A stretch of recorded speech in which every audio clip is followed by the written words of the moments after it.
Vivekananda ji, who said that the only way to truly know something is through the direct experience of it. Yes, exactly. When I had my initial meetings and there would be a senior RSS Pracharak holding the session, it always begins by asking everyone who's present there to introduce themselves. And you have to say your full name. So every time I would say Sinu Joseph, I would assume and wait, okay, now there's going to be that jibe about conversion or some remark like that. You know, I would just hold my breath and wait for it. But I was always taken aback and really surprised that they would throw in stories from the Bible. Yeah. They would tell me incidents of what Jesus did. These things would be added into the conversation and addressed in a very general manner. And even when I met people on a one-on-one basis and they would understand my work in the social space, without any hesitation they would remark, oh, you come from a Christian background, they do a lot of charity. Maybe that's where you learned it from. And it's funny because I did not learn charity. I learned seva, and I learned that from the RSS. And seva does not mean that you do someone a favor.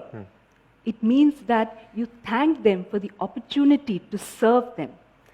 So everything that I have learned has come from who we fear. And this fear is often something that's there in the mind. I have seen WhatsApp groups of churches where they're simply spreading rumors that if the BJP comes to power, all the churches will be destroyed. Yes. So when have you seen this happen? Do you have any concrete evidence of this having happened? Have you ever made that effort to go out there and meet these people who you are so fearful about? When I was working once with Vanavasi Kalyan Ashram, and there are so many organizations that we would not even know the names of. They do amazing work in a place called Dandeli, a hilly area, a tribal area.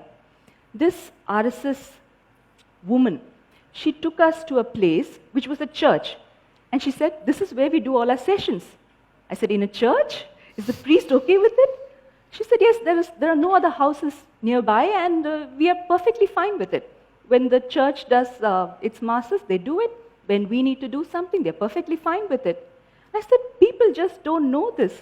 Because those who are living with this fear never step out and go and meet the others, as Madam just spoke. So I think that effort has to be made. It happened for me by chance, and I'm so grateful for it.